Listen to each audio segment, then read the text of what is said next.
Swayam Prabha. Digital India. Educated India.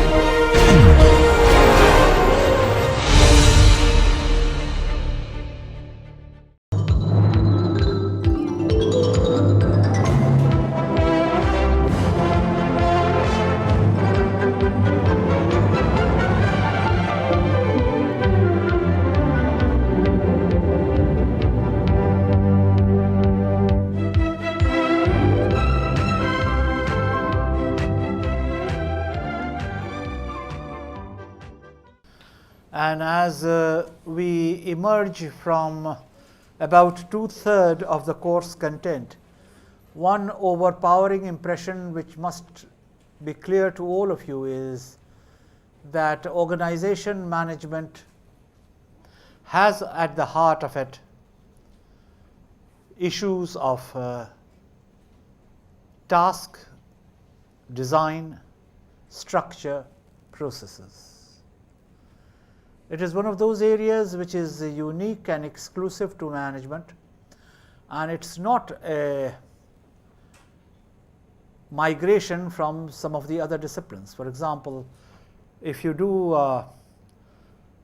shop floor analysis, a lot of it is an extrapolation of what you do in manufacturing management. Or if you do an attitudinal survey, a lot of it is an extrapolation of psychology. But over the decades, as management matured, it developed its own areas which are unique to management. And amongst them would be organization management, marketing,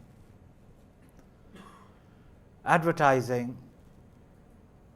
They have not been borrowed from any other discipline or adapted from it. Therefore, it is important to us to understand the nature of the subject matter, and that is always an issue on any discussion which has to do with organization management. No organization structure can function unless the processes are in position. Processes move the organization, just as structure gives shape to the organization. They cause the flow, and what keeps an organization going is the information flow. Of course, there are other flows, and if you don't know the subject matter, you are always inclined to look upon your own functional specialization as the key specialization, whereas it need not be so. So, we are going to spend time looking at the nature of organizational processes, and I wish you to understand that the system continuously has to make this choice. What is the choice? It can either continue to exploit a known process and make it more productive, or it can explore a new process at the cost of being less efficient. It's like finding your way in a city from one point to another. The principle is very simple. When in a hurry, take the known path. Then you don't get lost. But on the other hand, if you explore the unknown, you may find that you have cut short your time by 2/3. So, the core of entrepreneuring is risk-taking. In fact, the character of entrepreneurship is risk-taking for profit maximization. But those of you who are interested in finance will recognize that risk management has become an increasingly large proportion of financial investment. So, if continuous improvement is the order of the day and you can't survive without continuous improvement, then innovation is the heart of the matter. If innovation is the heart of the matter, you have to take risks to be creative. However, if I say cost of being less efficient, it does not mean that it will be less efficient, but there is a possibility of its being less efficient. This is not a perfect formulation, because if you do the logical derivation of this formulation, then it follows that you should not look for change. Now, I am coming in to explain, it is not my formulation, it is a formulation which has been handed over a period of time, and I do believe that any process of learning first requires the process of unlearning. You can't move unless you agree to get up from your chair and change your seat. If you insist on occupying the same seat and the security of a known place to sit, then forget about movement. Presumably, I am talking to people who believe that improvement is the order of the day and change is inherent. Therefore, you have to see the fallacy of this statement.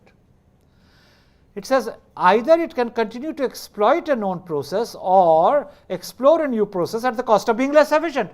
Therefore, it would follow that in terms of 2 plus 2 equaling 4, if you explore a new process, you are bound to become less efficient, but that is not what it means. It does not say you are bound to become less efficient. So, listening to this statement and looking at this statement, you must understand you are dealing with live processes, and they are the heart of any organization. What is the perspective? The processes within an organization can be classified using various criteria as they vary from processes of decision making, processes of planning, processes of organization design and structuring, processes of staffing, processes of directing, motivating, communicating, and also of controlling. Now, each process is a distinct process. The processes through which you exercise the control mechanism will not be the processes through which you will exercise the design mechanism. It is a completely different ball game, all of which are totally different but equally significant as a process within the organization. Therefore, there is a whole typology of processes. And I hope as we go through the presentation, you will be able to see how many different types of processes there are, what are their defining characteristics, what are the purposes they serve, and how best can they be used. For the purposes of this discussion, we shall focus on planning and decision making, organization design and workflow, communication and information flow. Obviously, not everything can be covered. Now, if everything can't be covered, the selection has to be exercised with reference to the overall objectives of the course, and that is what I propose to do here. Let us look at planning and decision making. Planning is the most basic function of management, being concerned with the conscious determination of the courses of action required to achieve predetermined objectives. Now, of course, that is put in a definitionally tight format. What it means is, planning is sequencing a course of action from where you are to where you want to be. Planning is like a road map. And those of you who have been exposed to computerized automobiles would know that you can put it all on a computer, and if you don't know the destination, you program that destination, and the computer tells you very mechanically 200 meters turn to the right, 10 meters turn to the left. It is all programmed. In other words, somebody has walked that route and determined a sequence of actions. That is planning being taken to its logical conclusion. But before you do that, you will have to ask yourself, do you have the resources to undertake that route? For example, is your car in a working order? Do you have enough petrol?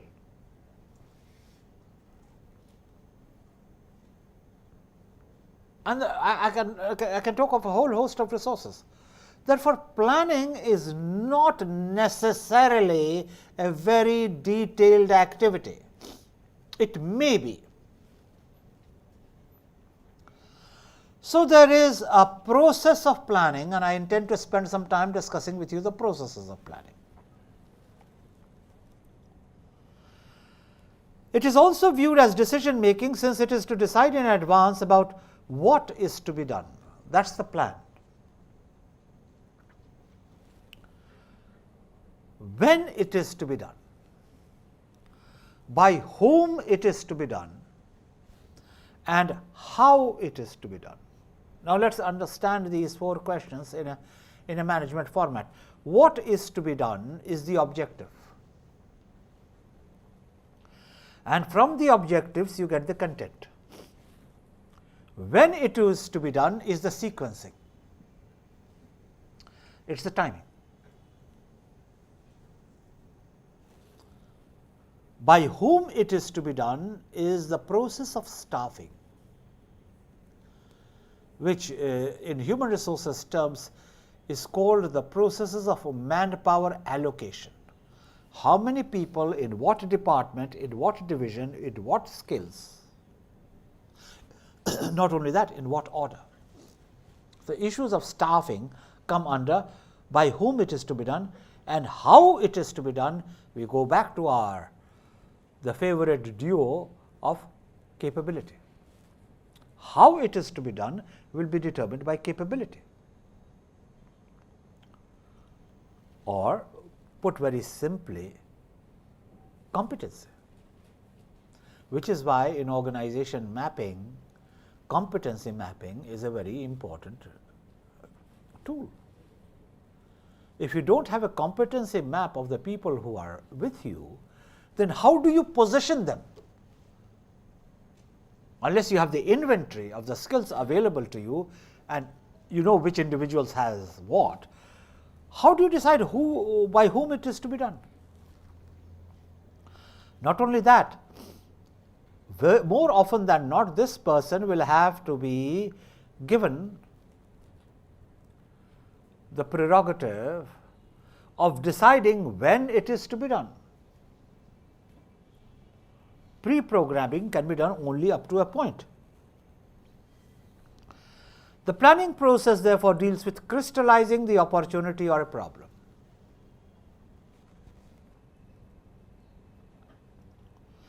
The word problem in management means very different from the word problem in everyday language.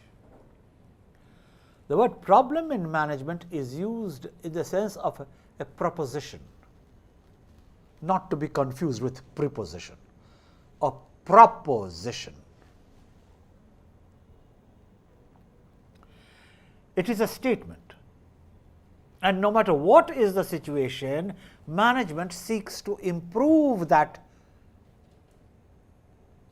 situation. In other words, state the problem means state the situation,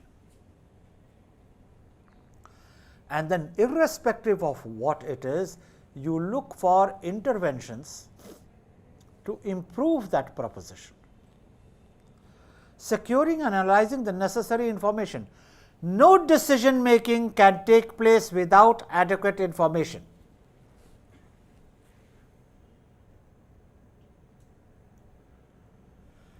And yet the reality of decision making is, when a decision is to be taken, the decision is to be taken with a speed which usually does not give you the chance to gather all the relevant information.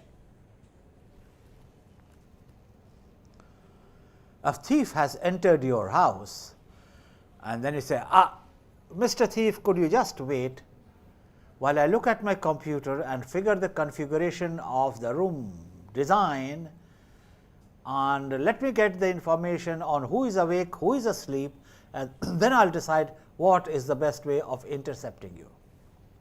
Because I went to an MBA class and my teacher taught me no action can be undertaken without proper data, and I will convert that data into information. You just wait for a moment, will you? It does not work that way. It is here that planning gets into the act. You must have a plan to meet a contingency.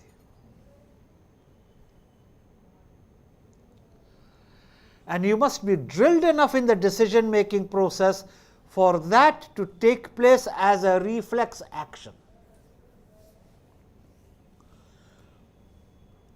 Clearly, you have no time for asking for information, you have no time for calling for a meeting, you have no time to switch on the computer, you have no time to start surveying. Action requires prior preparation for all types of situation. More often than not, it also requires proper recall, which is why of the attributes in management, recall and ability to analyze with speed is an important capability. Unless you do that, you will find that you are a poor decision maker. And since the entire purpose of this course is help you to be a better decision maker, I am trying to help you to understand, whereas securing and analyzing necessary information is a critical step, it cannot be wished away, it must be done in advance. And you must be drilled into the standing operating procedure to work on it quickly. The processes there get collapsed. You do not start expanding the processes to cover all the steps which you have learnt in a class. Establishing planning premises and constraints. All planning is under constraints. Life itself is under constraints. All action is under constraints, which is why the better managers do not talk of constraints, because constraints there will always be. If you are dependent upon your parents and you start dating, then the constraint is, if your activity is not with their approval, your sources of funds may dry up. Very practical problem. And no matter how much you huff and puff, it is my life. Good. Get your own capital. Get your own house. Move. A lot of confusion takes place because people play fast and loose. In communities which some like to imitate, the teenager starts earning at the age of 13, 14. Sorry. He is not dependent upon his parents till the age of 23 to buy a motorbike. Daddy, I want a motorbike. He goes and earns it. Now, just running with the hare and hunting with the hound is totally unavoidable phenomena. If you want that kind of freedom, you must earn it. In other words,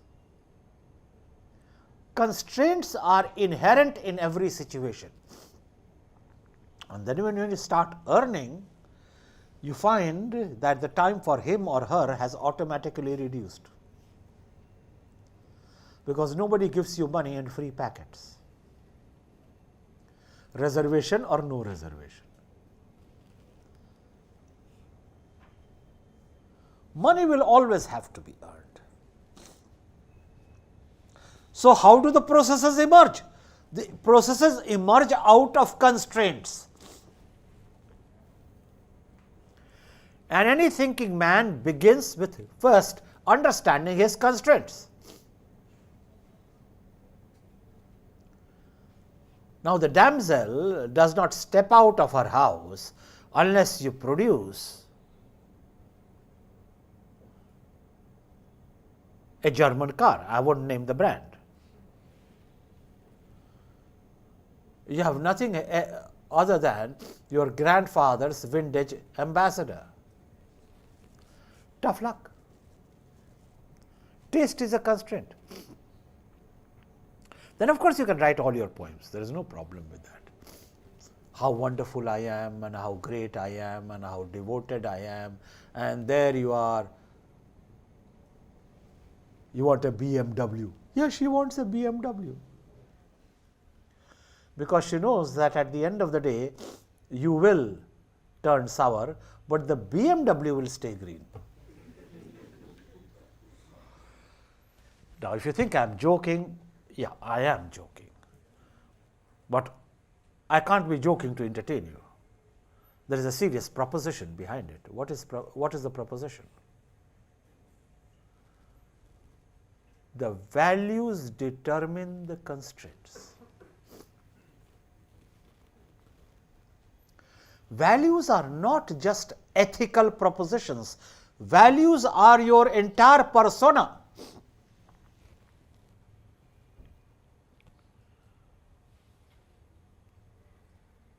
There are a lot of people who are comfortable sleeping on the pavement. There are people who can't sleep unless they get into a king-size bed, turn on the AC, turn on the fan, and pull two quilts on top of them. Now, what kind of a taste is that? You look around and you'll find that it's a pretty common taste. Now, you ask them to sleep out on the pavement, they have a problem. So, values create constraints. Everything is a constraint and an asset. An innovative person converts the constraint into an asset.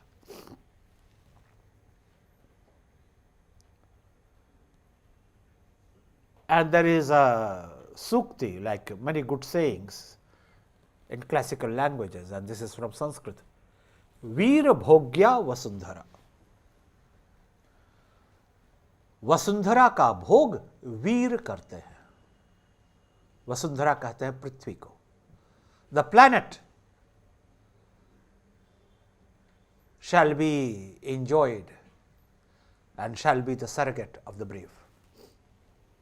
And the word brave doesn't mean the capacity to jump off the 7th floor. That is rank stupidity. Bravery means the capacity to take calculated risks, which, if you recall what I said a little earlier, is the heart of innovation. So, if you are innovative, you inherit the earth. You will ultimately notice that all management principles are rooted in some sound life principles.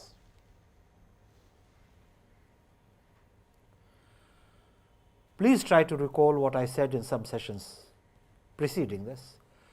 You can't be a good manager without being a good human being. Take that from me. And if you think crookery is the way to good management, after all, it's your life. Welcome to experiment it, find out for yourself. Ascertaining alternative courses of actions or plans. Planning leads to generation of options, and generation of options leads to greater effectiveness. That's the logic. The more options you generate, greater are your chances of success, because the more effective will be the route you will take.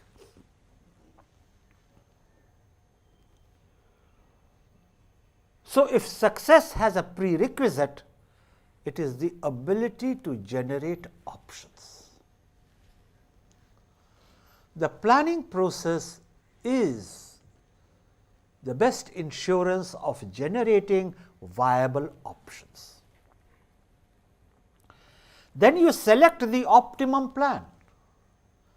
And please notice the emphasis, as I indicated with this arrow, optimum, not maximum. The concept of maximal is a myth. There is no such thing as maximal. 100% is a theoretical impossibility. Ultimately, you have to optimize. And then the heart of management is fixing the time of introduction. In other words, there is such a thing as the management of business and management of risks.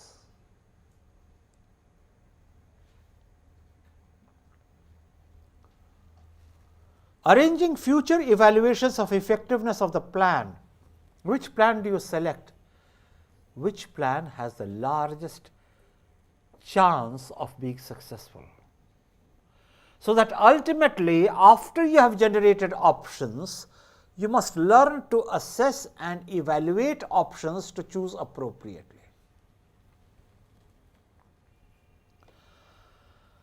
There are different types of plans classified based on time dimension, short term, long term, and of course, wherever there is short term and there is long term, there is always the medium term. So, good engineers should ask, how long is the short term? No, there was no tape manufactured to measure time. But the fact that a question can't be answered hasn't caused a situation where people will desist from asking it. So, anticipating that, I have already put there, extending generally up to a year. Now, there is nothing sacrosanct about it. But talking of FQAs or FAQs, sir, how long is short term? 3.5 inches, my lad. Now, what happens, sir, if the entire cloth is of 5 inches, then 3.5 inches is long term. No, but sir, I thought you were talking of time, now you are talking of measurement. Yes, yes, yes, because the length of a cloth can be measured. Time is eternal. Now, a stupid question deserves a stupid answer, which doesn't prevent people from asking the dumbest of questions. Please realize words like short, medium, long are relative words which will be answered with reference to the absolute available.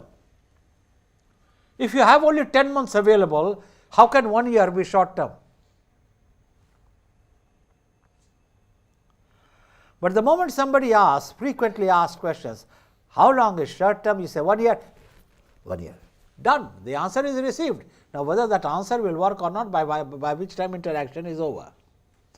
In other words, if there is to be a learning, the learning has to be internalized, and the learning cannot be internalized till the spirit of the proposition is understood. So, the spirit of short, medium, long is that in the ultimate analysis, all such words have to do with the ultimate total availability. Classifying is based on functions, production planning, marketing planning, sales planning.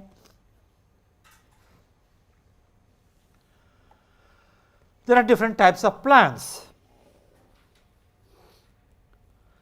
Plans can be classified into goals, obviously, strategies and tactics, and I have explained all this, therefore, I do not want to walk you through it again.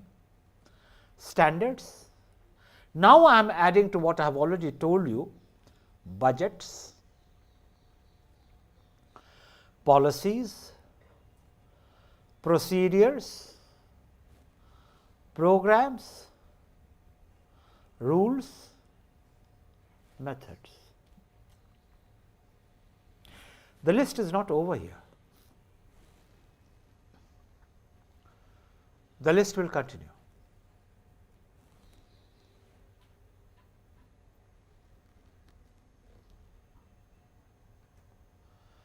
And for the list to continue, you must work to a higher level of sophistication. For example, a couple of sessions down the line, I am going to talk to you about mechanization,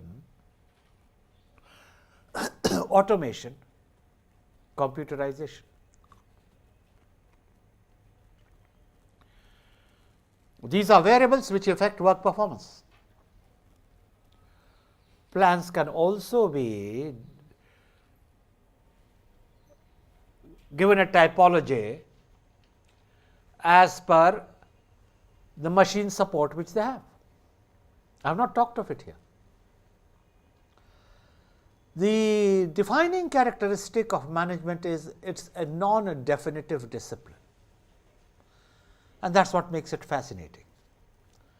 There was a time when people were memorizing, there are 3 M's: men, material, money. These are the resources. Then they realize these are not the only resources, there are so many other resources. Then they realize that besides the number of resources going up, their character is changing. There can be tangible resources, there can be intangible resources. So I was once asked by somebody, how can resources be intangible? And the way he ran his eyes around almost seemed to convey to me, look, I am so wise, and look, I am so profound, and you are so stupid. Resources are resources only when they are touched, felt, and I would have added smelt and tasted, because these are the properties of matter. Till I said, handsome, what about time? The biggest resource is time. That's not a tangible resource. So you cannot give to management that character of definitiveness which comes out of dealing with non-live substances. After you have had a most extensive list of resources, rest assured there are still more resources to be listed. In fact, the successful man sees far more resources than he can list.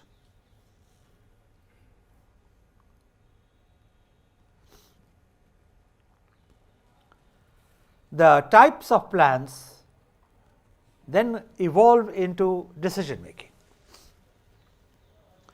Decision making is the cognitive process leading to the selection of a course of action amongst alternatives, and that's decision making.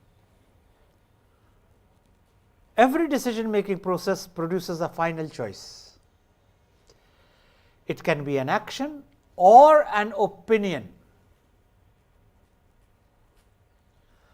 Now, this is very important to register. In social sciences, commentary is an important component. What is a commentary? Commentary is an analysis of the ongoing.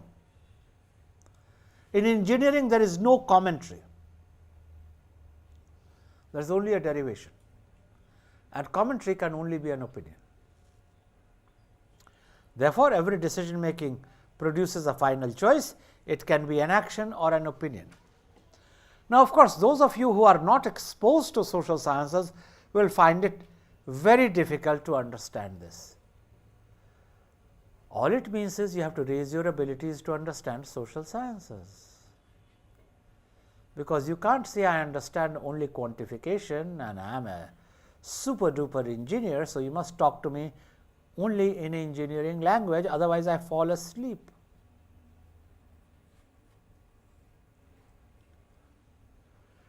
You may fall asleep, it is your prerogative, but then you are losing out on all types of opportunities of growth. Already a decision making, already an exercise of choice, and of course the smarter one then starts arguing about it. No, actually I was not sleeping, I was thinking with my eyes closed and I was all concentration. Clap, clap, clap. Of the many games people play, the most dangerous is auto-suggestion, convincing yourself. And human beings have the rare capacity of convincing themselves of anything they want. And of course, they begin by believing they are the smartest. That is the first auto-suggestion. The second auto-suggestion is, yeah, I can get away with it because I am the smartest. The third is, not only will I get away with it, but I will make the other person look like a blinking idiot. Bravo me! Little realizing that the other son of a woman is just as smart as you are. Decision making with reality contact helps you to see which choices you can operate and which of them you are never meant to operate because you are pretty dumb, you are nowhere near utilizing that option. Which takes me back to one of my favorite paradigms of management. You can't be a good manager without sound reality contact and without sound self-awareness. It's not a crime to be dumb. 3/4 of the world is dumb anyhow. But of the 3/4 of the world, not even half of the 3/4 know that they are actually dumb, which is really speaking the grist mill of humor. The most laughable situation comes out of a person who is really dumb doesn't believe he is dumb. So you should let him act out his dumbness and enjoy it. This is where entertainment industry is based. You go back to the classical characters of comedy, be they Lauren and Hardy or be they Chacha this and Chachi that. When a person acts without knowledge of how dumb he is entertainment born, because the others have fun at his cost. And such people are common everywhere, including the corporate world. The way to manage them is keep telling them that they are absolutely wonderful. Because those who are dumb have a tremendous propensity to empower themselves with nuisance value. So, the basic law of industrial relations, and you won't find it in an industrial relations book,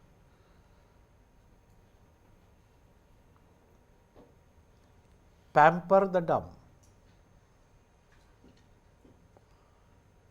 walk along with him. In other words, your choices will always be person specific. Now, if you want to total it all up as to what I have said in the last 3 minutes, your choice will be determined by the quality and the type of people you are dealing with. There is no such thing as an absolute reality. It is always a contextual reality. It begins when we need to know something that we do not know what. I have just explained that. I see no reason to ham it. Decision making is therefore a reasoning process which can be rational or irrational and can be based on explicit assumptions or tacit assumptions.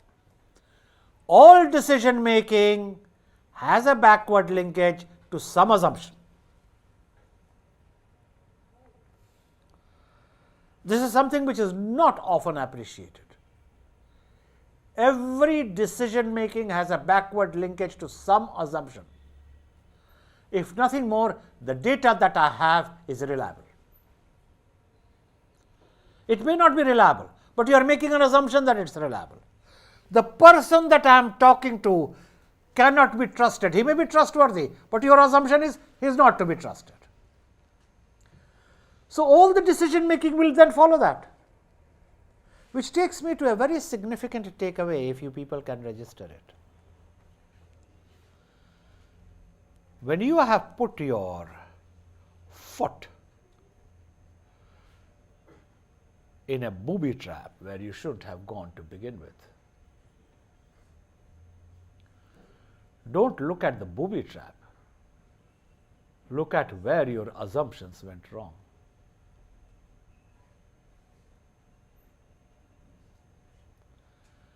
A lot of success or failure is determined by the kind of assumptions which drive you. Your own assumption about your own intelligence, your own assumption about your financial worth. I was in a cottage emporium and I arrived this lad. He was at least 21, 22. I am calling him a lad because of the way he conducted himself and the way he asked his questions and took the replies. He had about 300 rupees with him, which he wanted to spend to buy a shawl. So he asked, "Show me some shawls." So this fellow looked at him very carefully and then showed him some shawls. And he asked him, "What is the kind of budget you have?" So he said, "Budget is no constraint, any amount." Obviously, his assumption was, if I have 300 rupees, how costly can the shawl be? Assumption. So after he had taken a look at 15, 20, I don't know how many of them, he said, "Okay, tell me the price of this one." He said, 20,000 rupees. You could see his jaws fall. And he looked around and said, "No, I was looking for something lower than that, maybe some thousands rupees." He was not even looking at 1,000. He should have really said, "I'm looking at 300 rupees. She said, "Okay, the lowest shawl which I have is of 7,000 rupees. So he said, "I'll come back." And the salesperson said, "Good day, sir, do come back whenever you feel like." He had clearly sensed the assumptions of this person had. Now, assumption can be rooted in facts. If you know how much shawls cost, then you don't have 300 rupees and you walk into a cottage emporium and you say, "Oh, show me the shawl." Money is no constraint. So, it is in a cyclical relationships. Your information kit determines your assumption. Your assumptions help you in interpreting the information, and through the two iterative processes, a decision is born or an opinion is born.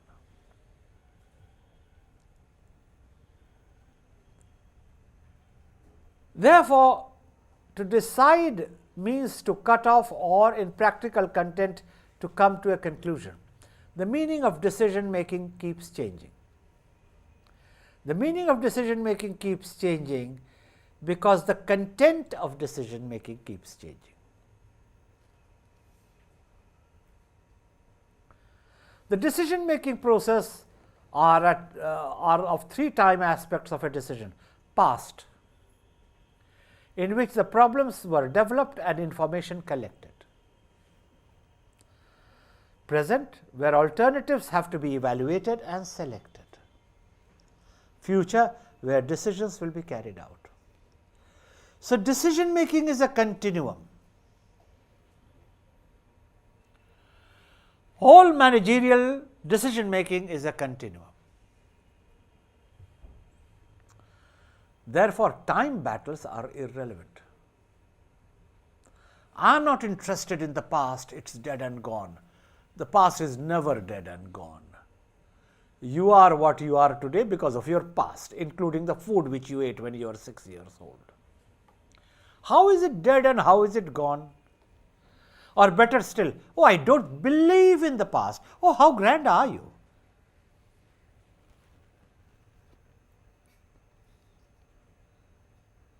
You need to be worshipped and celebrated. You don't believe in the past. And of course, there is no point in pontificating unless you do it with a certain kind of an accent. You can't just say, I don't believe in the past. When you say, I don't believe in the past, you are supposed to say, I don't believe in the past. You are out there. The past is forever present. What is the difference between the past, present, and the future? Present is the time for evaluation and selection. That is the significance of the present. But the future is now. And how is the future now? The future is now because what you are doing now will be your future. So, your choices of today create your competencies for the future. You don't have to wait for the future to come. There are certain steps of decision making, and remember, we are talking of processes, and we are now linking processes to decision making. So, what are the steps? Define and crystallize the problem. Secure and analyze the pertinent facts. Develop alternative solutions or courses of action. And then, of course, the rest of the chain you know. We have covered that. The not so charming thing about life is most people don't even know they have a problem.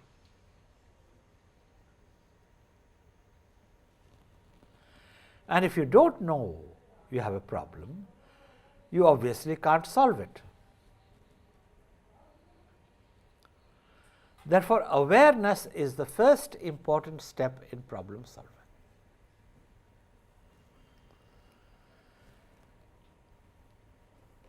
Then get the relevant facts to it.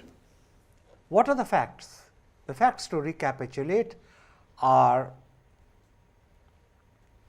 the constraints and the strengths you have in that situation. And ultimately, all decisions have to be converted into effective action.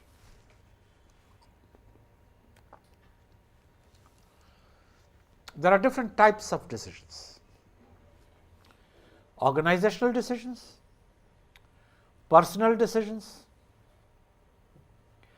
basic or non-programmed decisions, routine or programmed decisions, group decisions.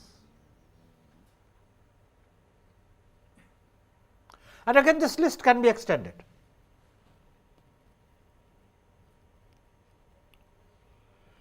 Now, everyone is not good at every kind of decision making. To make a managerial mark, you must be able to figure out what kind of decision making you are particularly good at. Here is a brief list, there can be others. You can have a classification of decisions with the kind of tools which it requires. You may be very good with figure work, but you may be terrible with analysis.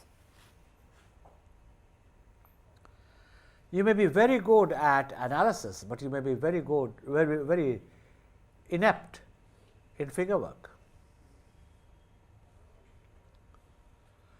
Therefore, just as all decision making is contextual, all choices are personal. Every choice has to be rooted in your own potential.